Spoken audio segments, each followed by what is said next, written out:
This week's parsha is Parshas Kiseitze. Kiseitze literally means when you will go out.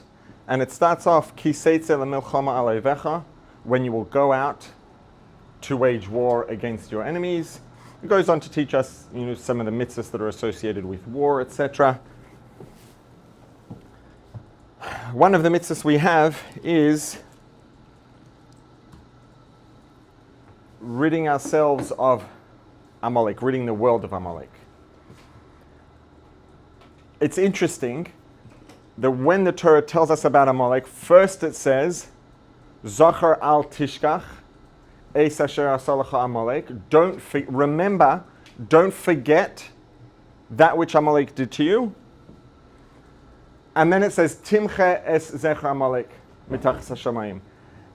Eradicate es zecher, any remembrance of Amalek from under the sky. Al tishkach, do not forget.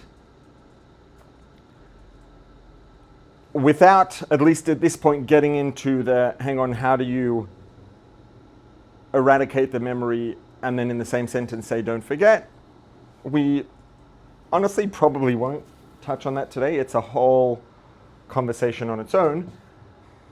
But we have the mitzvah of eradicating Amalek. This is a mitzvah that does not apply today, practically, at the level of pshat meaning when you read the words, this is what it means at face value. That keeping that mitzvah at face value is not something that we do today. That being said, all of Torah is eternal. All of Torah is speaking to us right here, right now, in every moment in time. So when we read these words, Zachar, remember what Amalek did. What did they do? Asher karcha baderech. We'll get there in a second. Remember what Amalek did. So somehow it's important to us today to remember what Amalek did and to eradicate any timcha es zecher Amalek, to eradicate any. The word zecher means remembrance.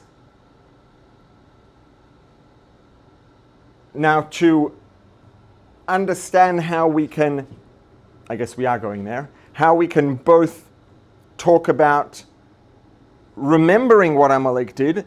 Al tishkach, don't forget. It says, Zochar, al tishkach, don't forget that which Amalek did. Timche es zecher Amalek. Eradicate the remembrance, the memory of Amalek. We can't simultaneously do both of those things.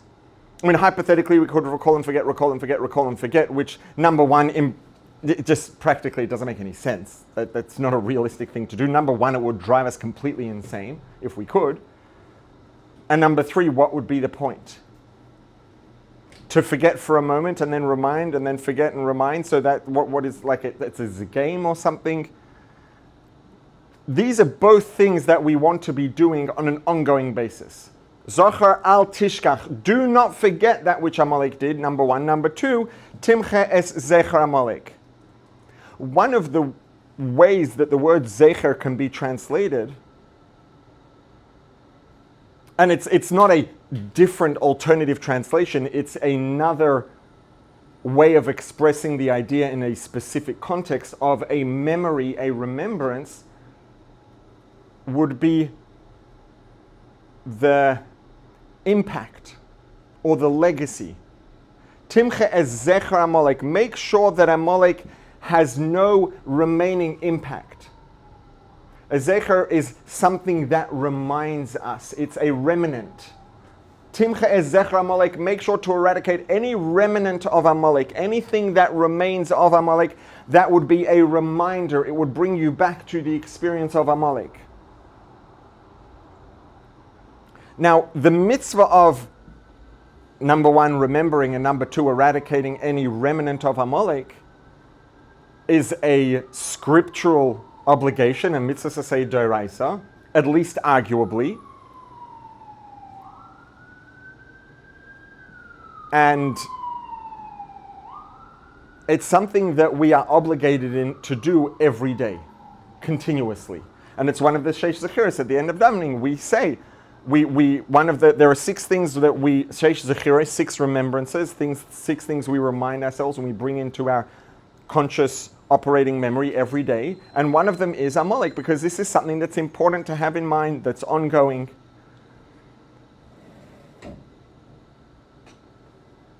A question that it would be wise and valuable to ask and to seek an answer to is, okay, what's this saying to us today?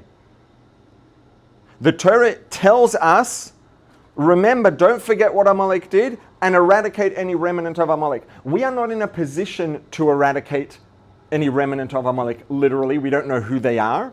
Even if we did today, halachically, that wouldn't be something that we should be doing. The halachas are specific and they have parameters, and we wouldn't be doing that today, even if we did, and we have no idea who it is. But these words are speaking to us today. So what are they saying? Let's go back and have a look at what Amalek did. So if we want to remember, right, remember what Amalek did, if you would say that to the people who were there at the time, okay, they can remember what Amalek did, it's not so hard, but we weren't there. Our souls were all a Matan Torah, but our bodies weren't. Besides, Amalek wasn't at Har Sinai, so the Torah has to tell us what Amalek did. And it does. It says, remember, don't forget that which Amalek did when you were on the way leaving Egypt. B'derech b'tzeichem miMitzrayim. Asher. Can we erase this? Eradicate. Erase any remnant of Amalek. There you go. Asher karcha b'derech. Amalek, karcha literally means encountered. This shoresh kar means a random, unintentional encounter, stumbling upon. And then it says, and they attacked and targeted the weak ones, the stragglers. But before it tells us what they did to the stragglers, it says, Asher karcha b'derech. They encountered you on the way. These 2 words here, in addition to meaning encountered, kar. When someone says in Hebrew, kar li, what does that mean? I'm cold. Right? Or more literally, it's cold for me, it's cold to me. Asher karcha b'derech. They cooled you off.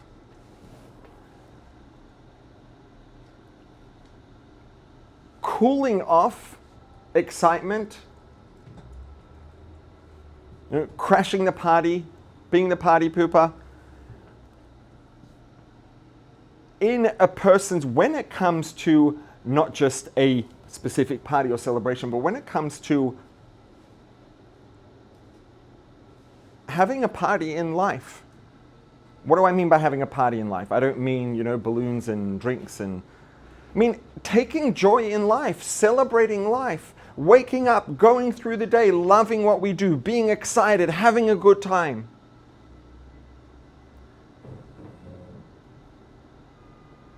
When we can go through life loving what we do and what we stand for and what it's about, and being excited to make a difference, being excited to express all the things that Hashem built into our souls and into our bodies, and the purpose that Hashem created us for, the thing that the world, Hashem wants from us for the world, being excited to get out and to express that and to make it happen and to make an impact and to connect to Hashem and to learn Torah and to do mitzvahs and to have Avas Yisrael and to help people and etc.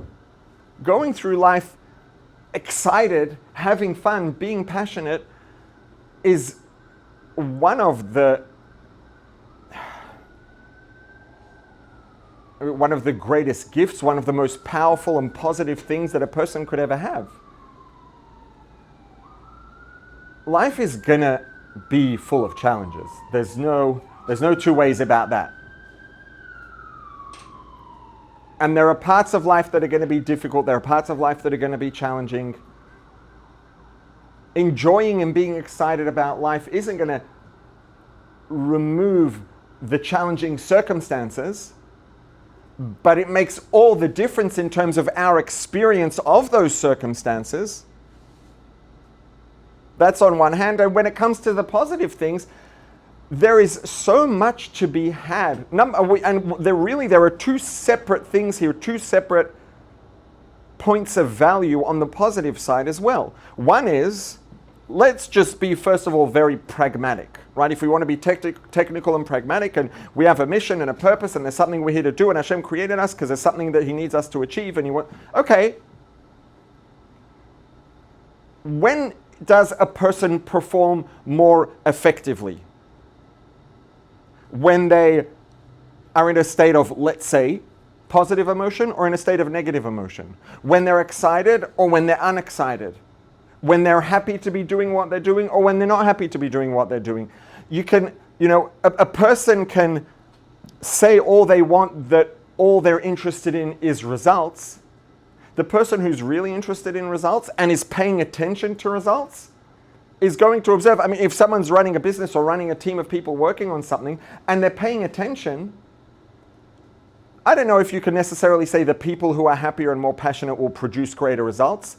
That may or may not be the case, because you might have extraordinarily gifted and capable people who are just not happy, and you might have people who are super happy or not so capable, and the people who are less happy might produce more results. But if you're paying attention, you will invariably see that over time, for any given person, when they are excited and happy, and being happy and excited causes one to be more actively involved and connected, they are going to be more productive than the same person will when they are less happy, less excited, less involved. So even if we want to look at things very pragmatically, and I don't care about, my quality of life, all I want is to do what Hashem wants. The fact is, the way Hashem designed human nature is that you will do a better job of what Hashem wants, all things being equal, if you are happy, and if you are excited, and if you are passionate, and if you do feel a connection to what you're doing and why you're doing it.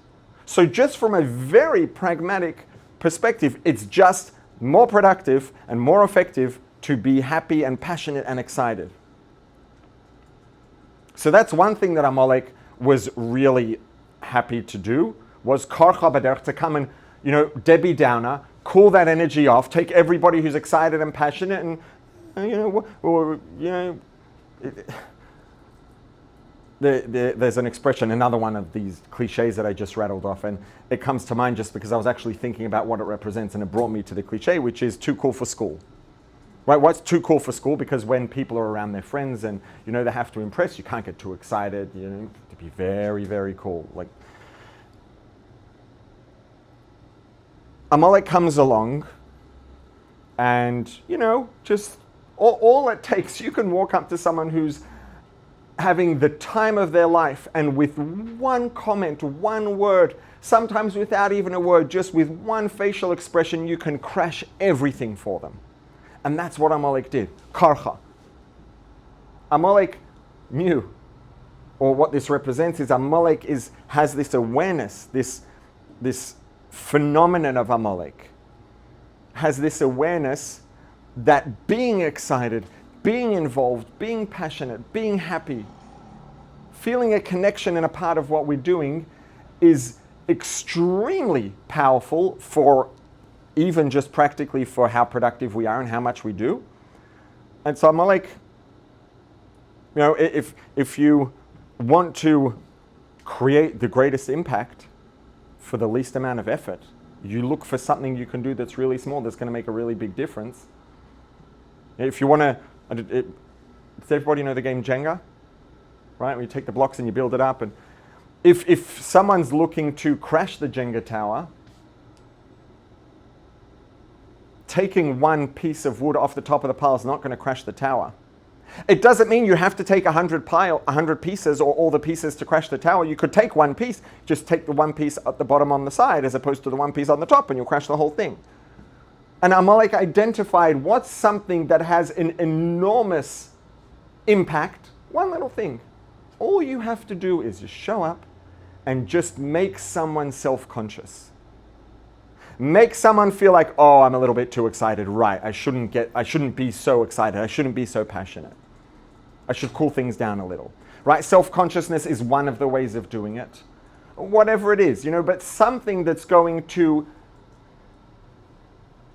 make a person ultimately, I guess, conscious, make a person step out of the excitement and into their head, and then all that excitement crashes, the passion crashes, that happiness and joy and fun and interest and connection crashes, and the productivity crashes right along with it.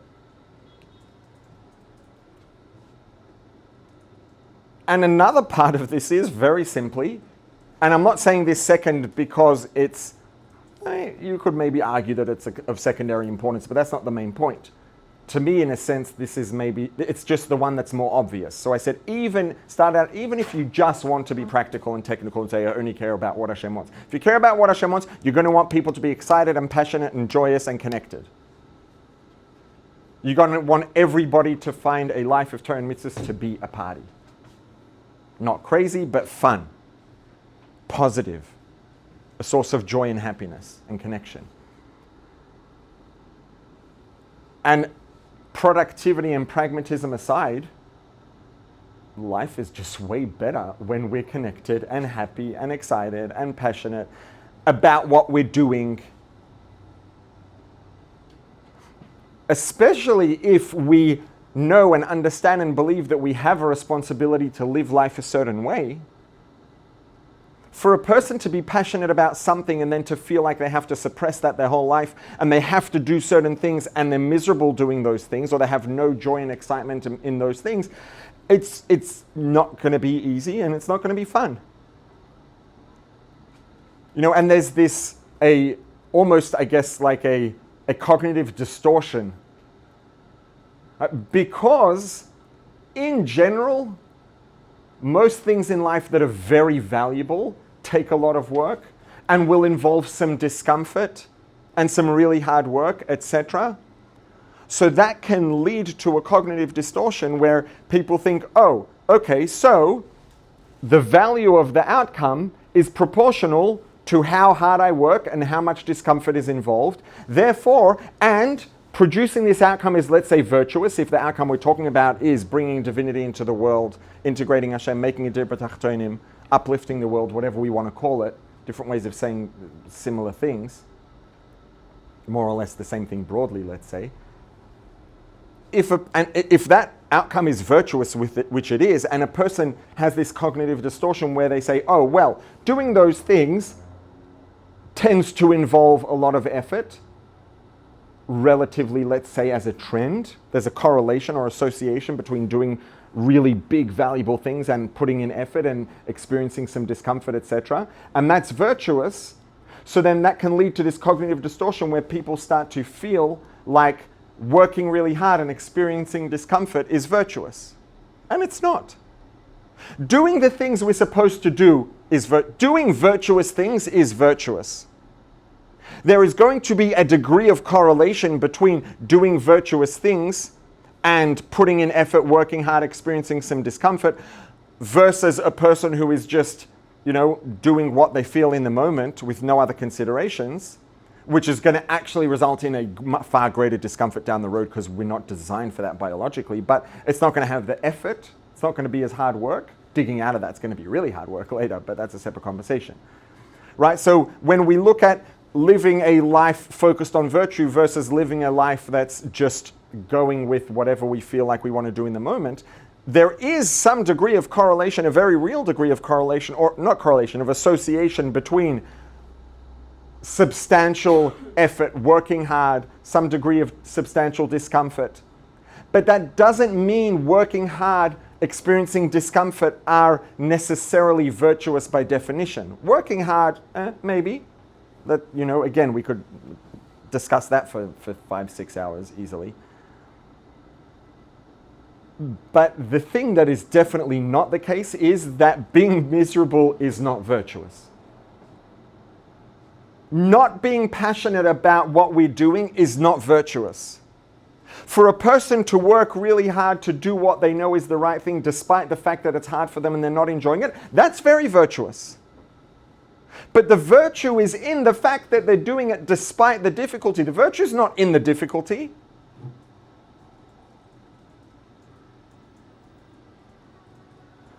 And there's no reason why a person shouldn't live a life that they enjoy, a life where we're doing the things that we believe in and that we know we should be doing, and we love it and we enjoy it and we're excited about it and we find purpose and meaning in it and we're passionate about it.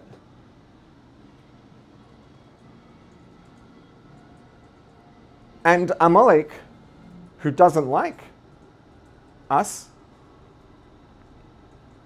maybe knowing that we are going to feel a responsibility to do what we're supposed to be doing. Well, maybe there could be two stages to this, also two parts to this. One of them goes back to what we were talking about before. If you know that someone has to do something, and right now they're enjoying it, and you, for whatever reason, have an axe to grind with this person, and you don't want them to be having such a good time, all you need to do is come and make them self-conscious about the fact that they're enjoying what they're doing. They're going to have to keep doing it. They're just not going to enjoy it anymore. Bingo.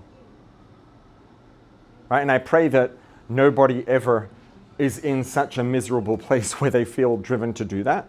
That being said, we're human, and shadows of that and hints of that can creep in here and there, maybe more than that. But there are two extremely negative outcomes that Amalek produced here, with tiny little thing, very, a subtle thing. Number one, Amalek made life less enjoyable. It drastically reduced the quality of life, the quality of that lived experience, because we could be doing the same thing, but being all about what we're doing or being not at all about what we're doing can create two completely different experiences. So number one, Amalek reduced that quality of life, and number two, Amalek reduces the quality of the outcome, makes us less productive, because when we are excited and passionate about what we're doing, we're going to do a better job of it.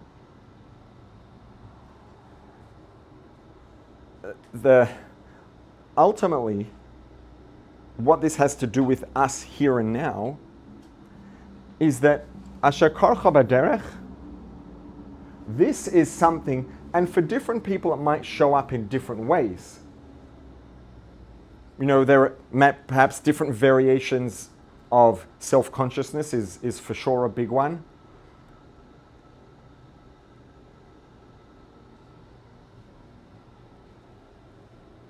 Every single person, we're all different.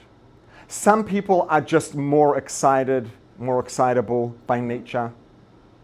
Some people are the life of the party by nature. Some people are very passionate by nature, right? And some people are much less passionate, much less excited, much less excitable, etc. And when we're talking about the nature that a person has, there's no better or worse. Everyone is designed exactly the way that we're supposed to be designed. Every one of us has the nature that we are supposed to have. It doesn't mean we shouldn't try to make the most of that and perhaps in some ways develop that nature further, develop who we are. Of course we can. But that's not because we are at fault for being the way we are. And regardless of fault, it's not because I shouldn't be the way I am, or it would be better if I weren't the way I am. Because to say that is actually kfira. That's saying that Hashem made a mistake. Because the nature that we have right now, even if right, everyone in this room is an adult. Every one of us has made choices. And I'm going to guess that every one of us has made at least some choices that we can look back and say, could have done better. Even if there are parts of our personal nature right now that we could have done a better job of developing further, and we haven't yet. To say that, therefore, the way I am right now is not the way I should be, is to say that I overpowered Hashem. Hashem wanted me to be better than this, and I have more power than Hashem's desire, and I, with my choices, cause myself to be the way I am now, as opposed to the way that Hashem really wants me to have been right now, which is kfirah, that's idolatry. The way that we are now, it doesn't mean that we don't bear responsibility. It doesn't mean that there aren't lessons to be learned. It doesn't mean that, I had nothing to do with it. Hashem made it be this way anyways, so whatever. No, that's not the way it works. It's a lot more complex than that. And it's just in our own best interest as a human being, let alone in the interest of us doing what we're here for, to look back and say, where can I learn how I might do things better in the future? That's healthy, it's constructive, it's productive, it's virtuous. But to stop and look at ourselves and say right now, I shouldn't be the way I am, that's denying the absolute infinity of Hashem. That's not a statement that is true, that can potentially be true in Judaism. It's against the Yud Gimel Ikrei Emunah. It's against the fundamental tenets of faith to say that I messed up what Hashem wanted. So we can look at the way we are. Every one of us has a different nature. There's no such thing as a better nature or a worse nature. I just want to go on about that another minute because I don't want it to sound like it's some thing that we say to 2-year-old children in kindergarten so that everyone's going to feel good. Because there are more desirable natures. There are things that I'm going to say right now, and I'm sure this is true for everyone. There are things that if I would have the option of saying, you know what, if Hashem would give me the option of choosing to change this and this characteristic in my nature without affecting anything else at all, hypothetically, obviously nothing works that way, but if the option was available, I would take it. I have a long list. Hashem, give me all day. I'll give you a very long list. Right? There are natures and characteristics that are more desirable, for sure. But that doesn't mean that the fact that someone has a more desirable characteristic in their nature than, let's say, the equivalent characteristic that maybe I have that's less desirable, as far as that characteristic goes, that therefore my nature isn't what it should be. That's kfirah. My nature is exactly what it's supposed to be right now. Every one of us has exactly the nature that we're supposed to have. There are some natures that are, I would say, practically more desirable than others. Some of them feel better, some of them make life more easy, but it doesn't mean they're better. Right? So it's true, it's actually correct to say that there are no better or worse natures. There are natures and characteristics that are more or less desirable than others, but it doesn't mean they're better or worse. That would mean that Hashem made some mistakes and Hashem did some good jobs. It doesn't work that way. So there are some people who by nature are much more excitable and fun and passionate, etc. than others. But for any given person, everybody has fluctuations. Everybody can have days or weeks or months or years or moments, hours, where we are more excited and less excited, more passionate and less passionate, having more of a good time, having less of a good time. Right? When it comes to these things, it in addition to being extremely unhealthy, it just doesn't even make any sense to compare from one person to another. Because the starting point is different, the materials that we're working with are different, the nature is different. So when we talk about being more or less excited, more or less fun, etc., we're not talking about the person who has more fun versus the person who has less fun, because that's a comparison that doesn't make any sense whatsoever. But for any given person, we could be having more fun or less fun, more passionate or less passionate, more excited or less excited. And all of us are going to be having a superior experience in terms of quality of life and are going to be more productive at making a dir b'tachtonim, at integrating divinity into the world, when we are more passionate than when we are less passionate, when we are more excited than when we are less excited, when we are having more of a good time in what we're doing than when we're having less of a good time than what we're doing. And this just, and this is really, it's a state of being. And it could potentially shift on a dime. That's not to say that if someone's, not feeling very excited, not feeling very passionate, not feeling very connected, like They could just change it in a second if they feel like it, and therefore it's their fault that they're not. That's not what we're saying at all. But there is that potential for this to change in one direction or the other on a dime. It's just a state of being. And Amalek knows this. And so Amalek is always looking to Asher Karcha Baderech.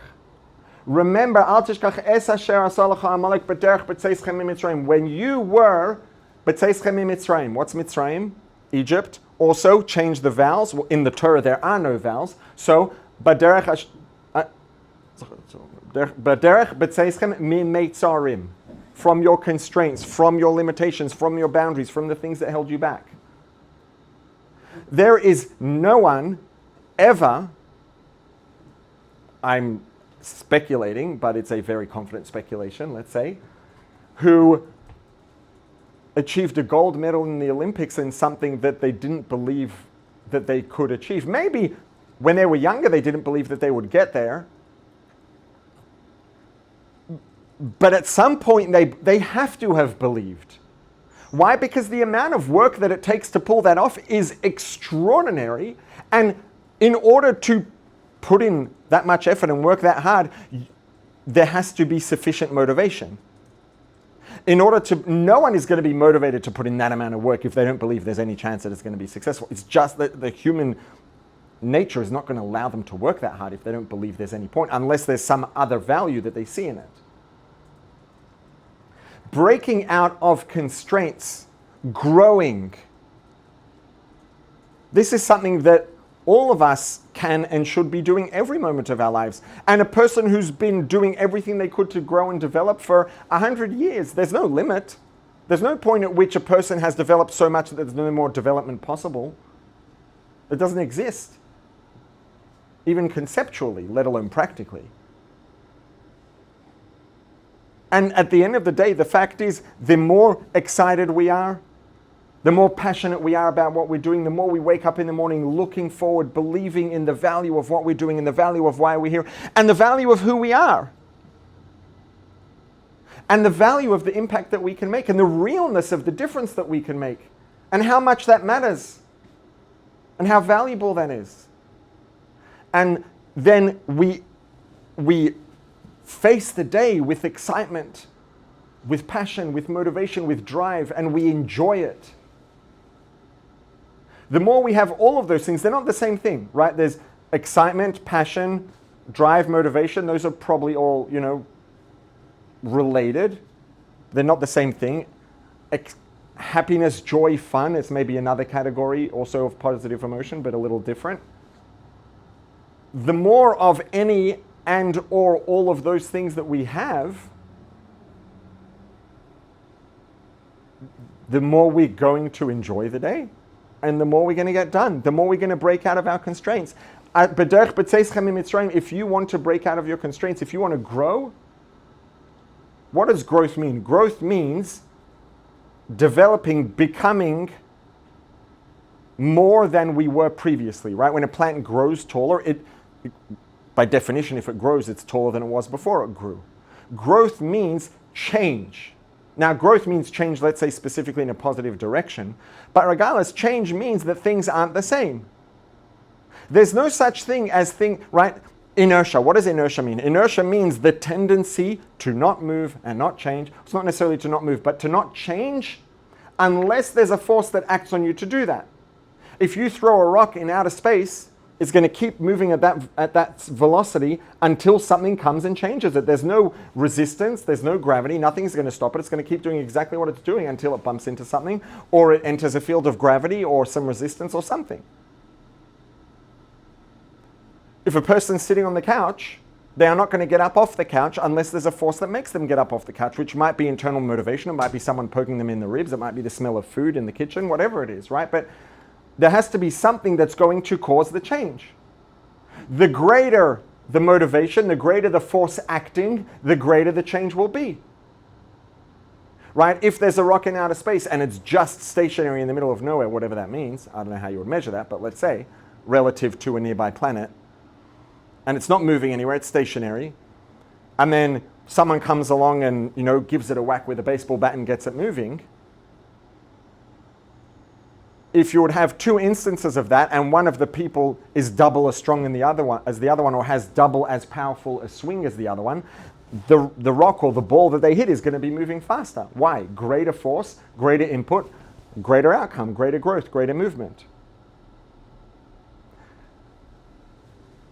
Now, for us to act, for us to overcome our inertia, for us to grow, to develop, to go out of our comfort zone, right? The comfort zone will be, let's say, maybe an equivalent of inertia that just wants to keep us there because it's comfortable. In order to break out of that, there has to be a force acting to make us do that, something that motivates us to do that. The more powerful the motivation, the more effectively we will break out of that comfort zone. If someone wants to stop us from breaking out of that comfort zone, if you want to stop someone from doing something that they love doing and they enjoy doing, you're going to have to, come up with a strategy. If you want to get someone to stop doing something that they wish they weren't doing every second, it's going to be much easier. All you have to do is find a way to just fracture their motivation, whatever it is. I'm all like, bingo, come and cool them down. Just cool them down, crash the excitement, crash the passion, crash the love. And that can ruin everything.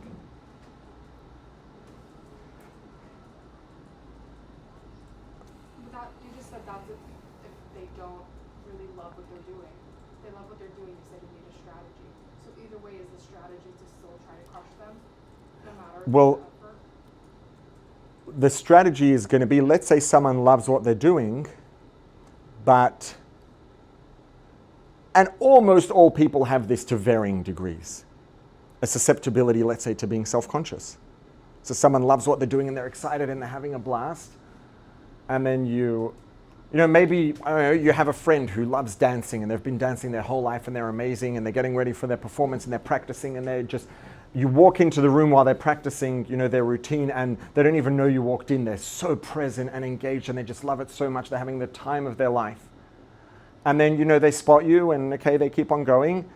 And then all of a sudden you're like, make a face, you give them a face that all of a sudden makes them stop and think, oh my God, what did I do wrong? What are they going to do? They're going to stop dancing. Why? Because they became self-conscious. You didn't have to say anything. You just walk in, just make sufficient facial expression for them to doubt or to start considering whether they did something to earn that facial expression. Boom, the whole thing's finished. Right? Now, let's say that happened, but really what happened was you had an itchy nose and it had nothing to do with their dance.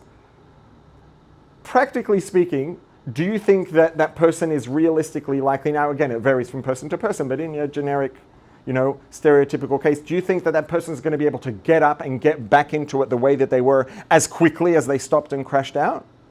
Very unlikely.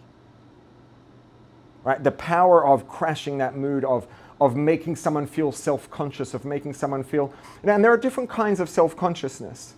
Right? Self-consciousness might be, ooh, I look silly, or oh my goodness, what do they think? Self-consciousness might be, come on, like I'm getting all excited as if I'm some holy person. Like, let's be real. I'm not like sufficiently holy to like be getting all excited about spirituality as if like, yeah, I'm so in touch with Hashem that I love Torah and mitzvahs. Like, let's be real. Now, that is a narrative that has a very strong basis for us to convince ourselves that it's valid. Because none of us are all that, developed, etc., for that to be a natural thing, that's just who we are. And I shouldn't say none of us. Me. Right? But at the same time, and this is, I think, something that's super powerful and important, you can have, a person's experience, the way that we feel isn't determined by the circumstance. It's determined by the narrative or the way that we perceive the circumstance, right? There can be a circumstance and you can have two very different narratives, two competing narratives that are opposite in direction that are both equally valid. Neither one is more or less valid than the other. The question is, which narrative do you choose to associate with this circumstance? For example, someone's going through something really difficult, whatever it is. Narrative number one, this is so hard. And you know what? Like, the fact is, this is like going to be the story of my life. It's a story of everyone's life. Life is just challenge after challenge after challenge, and there's this thing that's really difficult, and then you finally solve it, and then whether it's tomorrow or next week or next month, something else comes up that's really difficult. And there's this thing that's challenging, and life is just going to be like a never-ending run of challenges and difficulties. Narrative number one. Narrative number two. This is really difficult.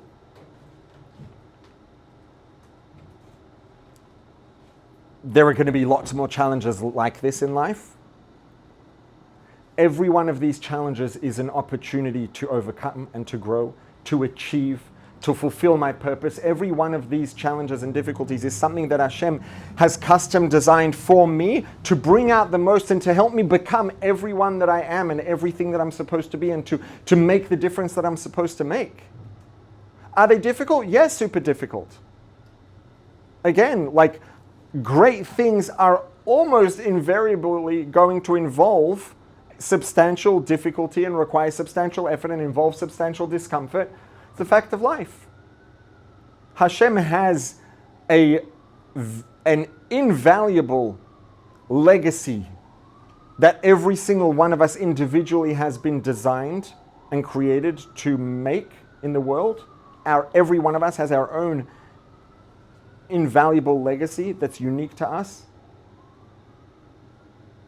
And the way to make that happen, or the pathway to creating that impact, to making that legacy, involves discomfort and challenges and difficulty. And Hashem is going to provide those as the opportunity to make that difference. So what I have in front of me now is an opportunity to grow, to develop, to achieve, to make a difference, to make an impact in the world. And you know what? I'm going to pull through this, I'm going to work hard, I'm going to do that, and you know what? Another one's going to come up. And then I'm going to have another opportunity to do this again. Right? It's the same exact circumstance, very difficult circumstance, very difficult situation. Neither of these narratives is incorrect. They're both accurate, they're both correct. They're going to produce a very different experience in the person depending on which narrative we choose to associate with the circumstance or to attach to the circumstance. And if someone has, let's say, the first narrative of this is so hard, and you know what? It's going to happen again tomorrow, and then there's going to be another challenge, and then there's going to be another challenge, and life is just going to be no end of difficulties and challenges and pain and suffering. And the response to that, let's say that someone is, having a hard time with that. You can convince the person that it's not true and really, like, their life is going to be, rainbows and roses, but you're probably lying. You don't know that. It's not honest. And honestly, it's not just that it's not honest, it's not even if, let's say that we would know, let's say that, you're a prophet and Hashem gave you a prophecy that this is the last challenge in this person's life, and after this it's going to be all rainbows and candy corn and it's going to be just easy and amazing. You're still not doing that person the greatest favor you could by telling them that. Because you're still not supporting them in the opportunity to make the most of this moment and this challenge. Right? The best thing you can do for the person in that circumstance is, obviously, number one, be there for them. Just support them in that challenge by just being there, by being an active presence. That gives them the support. And more times than not, probably almost always, and perhaps always, that's the best thing that we can do for someone who's having a hard time. We're not supposed to not have hard times in life.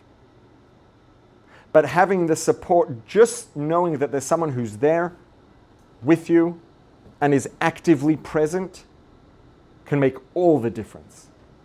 So let's say after starting with that and helping the person feel, supported and accepted, etc., we then, if we can go on to help that person find a more positive narrative for this moment, not because we're duping them, And also, on the other hand, not because the narrative that they have, that they're attaching to the event in this moment is not valid or not accurate or not correct. It probably is. But it doesn't have, it's not the only correct and valid narrative.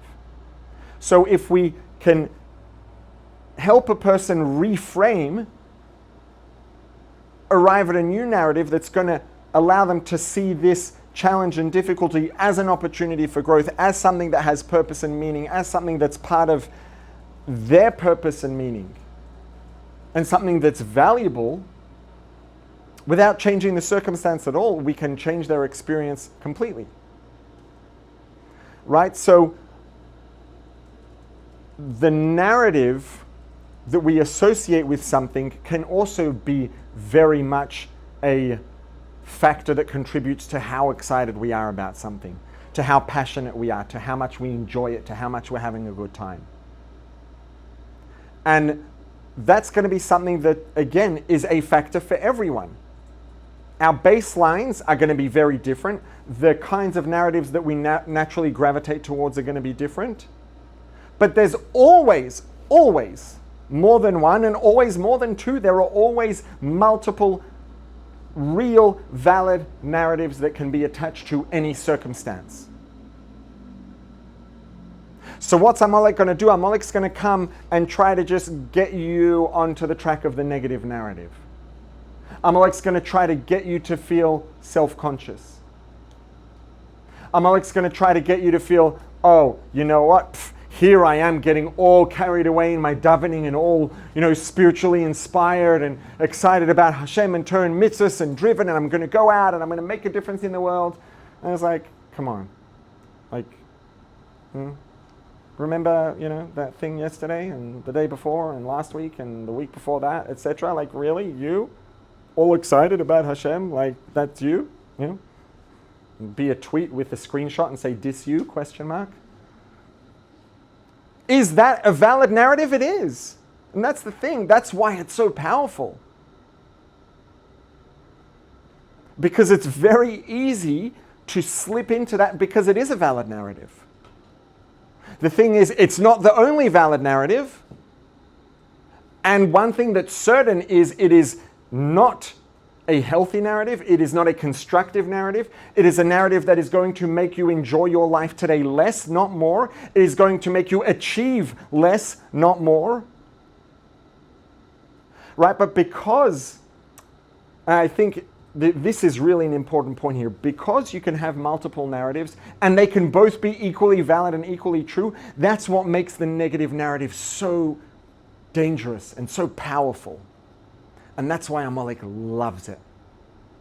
Because that negative narrative, if Amalek can come on, there's the expression, the truth hurts, right? If you want to insult someone or offend someone and you say something that's true, it's going to have a far more painful impact on them than if you say something that's much worse, but it's not true. Because it's like, okay, whatever. Like, I'm glad that you think I'm a dog. I'm not. I'm pretty sure I'm Homo sapiens, not canine. Doesn't bother me. Right? But if someone knows something that I struggle with or something that I did, that I regret last week or yesterday or 20 years ago that, I'm very self-conscious about and they bring that up, it might be much less bad. I'd rather do that thing than be a dog, maybe, but it's going to hurt way more because it's real. Right? And Amalek knows this. So Amalek is going to look for that negative narrative that's valid, that's true, and is going to use that to completely crash the party, to bring us down. And in that moment when we're passionate and excited, it's going to show up and say, "Ha, you, this you, yeah, huh?" And the thing to remember in that moment is, where is this coming from? The narrative might be true. The fact that Amalek is stating, is reminding me of, might be true. The narrative might be valid. But it's never the only one, and it's never the one that is a good idea to choose. That doesn't mean it's easy, right? Some people more than others, but to some degree, I think it's fair to say everybody has some degree of tendency towards, self-consciousness, self-criticism, etc. For some people, it's just a little thing. For some people, it's the challenge of their lives. And there's a whole, spectrum in between. But for everybody, that's going to be a thing that'll show up and will be a risk. And this is why we have to say it every single day. Zachar al tishkach es asher asalcha malek b'derech b'tzeis l'Mitzrayim. Remember, every day. Don't forget every day, because every day is an opportunity to make a difference. And the fact that I can make a difference tomorrow doesn't mean that whether or not I make a difference today doesn't have an impact. It does. Because I make a difference today and I can make a difference tomorrow again. Every day is an opportunity that will pass and will be gone. And when we're here now, it's an opportunity to make a difference, to have an impact, to connect to Hashem, to bring purpose and meaning and excitement and joy and passion and love for the truth, for the absolute infinity of Hashem, for Torah and mitzvahs, into our own lives, into our own bodies, into the people around us, to express that through Torah and mitzvahs and helping people and making a difference, leaving the world a different place to the way it was when we woke up in the morning. Every day is an opportunity to do that. And what we did yesterday and what we did last week, and whether or not we're all that, doesn't take away from the fact today is the opportunity that it is. And every one of us is absolute infinity. Our truest identity is the absolute infinity of the Creator. So when Amalek shows up and says, you? The answer is, yes, actually, got a problem? Maybe I did that. Yeah, maybe. That might be true. And maybe in terms of, let's say, my net personality and character, etc., maybe it's a little out of place for me to be all excited and inspired, etc. You know what? So what? It's valid. This is true to who I am, more true than anything else. And you might have a narrative that's valid, but it's not the only one that's valid. And when Amalek comes along, when you're trying to break out of your boundaries, to grow, to expand, and Amalek comes along, Asher Kocha B'derech, and wants to just cool you off, and crash that energy, crash the passion, crash the excitement, crash the fun, crash the personal engagement and involvement. Timche ez zecher Amalek. Eradicate any remnant of that. And I think it's really important to remember that that doesn't mean saying that what Amalek's saying is a lie, because it might not be. And then number one, we're lying to ourselves. And number two, it's not going to work because we know it's that what Amalek's saying is not a lie, if it's not a lie. Even if the narrative is valid, there is no such thing as a scenario in which there is only one valid narrative. There are probably technically infinite possible narratives in any circumstance. And I'm talking about valid narratives that you can't fault on their validity. So when Amalek shows up with one, say, okay, I hear, maybe it's true, maybe it's valid, I'm going with a different narrative. Simple. Why? Because the narrative that you're bringing is going to take away my opportunity. If I choose to adopt that narrative and to put those glasses on, put on the lenses of that narrative for the day, for the moment, for whatever it is, I'm going to be reducing the quality of my experience. I'm going to be reducing the extent to which I'm going to be productive and to fulfill and express my soul and make the impact in the world that I'm here to make. And so that narrative might be true, but so is this one, and I'm going with this one. Amalek's going to come along, and Amalek knows all that he has to do is to make you self-conscious. Twitch his nose, remind us of what we did yesterday, screenshot, 2 words, diss you, whatever it is. There are lots of ways to do it. And if Amalek can successfully just cool us down, it's job done. It's a happy camper. And so we have to remember that every day. There might be valid grounds for self-consciousness. There might be a real negative narrative that is valid. Doesn't mean it's the only one. And when, now, is there such a thing as, let's say, a person who's dancing and they're in it, and someone will walk in and, twitch their nose and they're fine. And someone else will come in and be like, oh my goodness, what are they doing? And they're still fine. Why? When someone knows with a concrete confidence that they're good and that they're doing a good job, they're just going to be like, okay, so that person doesn't appreciate what I'm doing. That's just because they don't get it. Or a person might have sufficient confidence in the value of doing what they're doing and doing their best and enjoying it and having a good time. They could be like, you know what, maybe I messed up the move, that's fine, and I'm still having a good time, I'm still giving it my best, I'm still doing the best I can. Like, what does that have to do? Right? And so the real answer to Amalek is not to say that Amalek's wrong. It's not to deny. It's to build a healthy, concrete, rock solid, grounded appreciation for who we are. This you, yeah, this me. The infinity of Hashem, this me. There's no such thing as something that I'm not all there. Every one of us has the infinity of Hashem inside of us. Every one of us is perfectly entitled, and it's appropriate for us to get as spiritually inspired and carried away as we want. And a concrete confidence in the fact that we're only supposed to do what we can. We're only supposed to do the best we can. We're only supposed to, to face the day that Hashem lays out in front of us and give it our best. And if Amalek shows up and it's like, I saw that, you slipped on that move, it's like, okay, and I'm good. I'm doing the best I can. I'm having a good time. I'm enjoying it. I'm here representing Hashem in the world. Whatever, all good.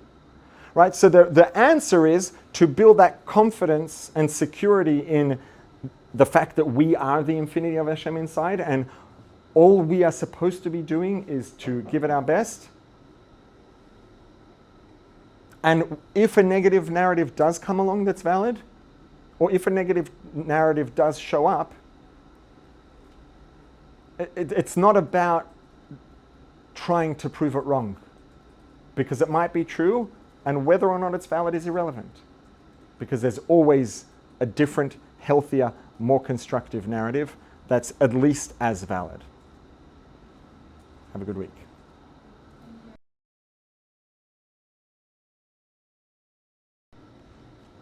I would say number one is that's definitely Amalek, right? So not because it's not true, not because it's not going to just go away or whatever and maybe not have any lasting impact, even if it does. Which moment is the most valuable moment? Every moment is invaluable. Every moment has its own meaning, its own purpose, its own value. And if you're inspired in this moment, you're inspired in this moment. And if you can capitalize on that and create a lasting impact, amazing. And if not, okay, so that contributed its value to this moment, which will continue to exist for eternity. Right? So I would say that's number one. Number two is, let's say that that's really, a thing. And it's like, you know what? Like, it's like, I just feel like it's such a waste, right? And I don't want to let myself get carried away with it, because I'm not going to do anything with it anyways. Why is there such a strong discomfort with that? Perhaps because there's an awareness of the extent to which maybe it is a lost opportunity, or let's say quote unquote a waste, which is a very emotional and loaded word. And that's what creates that's where what makes the resistance stronger, which means likely there's some element of judgment and shame that's like, I'm not going to do this anyway, I'm anyways not going to do anything with it, so let's just not, So I would say step number one is to just accept, like, Hashem doesn't make mistakes. If every time up until now this is the way it's been, okay. Now, I don't mean say those words or stand in front of the mirror and say it to your reflection, because I'm not a big believer personally in the power of that in actually making a difference. But to sit and be present with oneself and to really, and really process it in a way that we feel deeply can make a... No, to really be present with ourselves and let go of the shame and just accept, that's always step number one to moving forward, always. Because shame is the number one enemy of everything, right? Because it is the ultimate Amalek. It crashes everything, right? An addict in recovery, shame is going to be the number one cause of relapse. Number one. The number one cause of an addict using, again, is going to be shame. So, but it's not just words, it's something that we have to work through. And then once we work through that, then we can stop and say, well, what is something that maybe, being honest to who I am, is there something that I can and would do that maybe, next time I'll do something to take something forward. It doesn't have to be perfect, because perfection is the reason I haven't done anything up until now, because perfect's not realistic. But what's something I could do? Right? But before doing that, I would say it's not even worth trying that for a number of reasons, or it's not, I would say it's, the way to approach it is to first try to really connect with ourselves, which can be a challenging thing to do, and to really try to process that and let go of the shame and accept and say, Hashem's got this. This is the way it's supposed to be.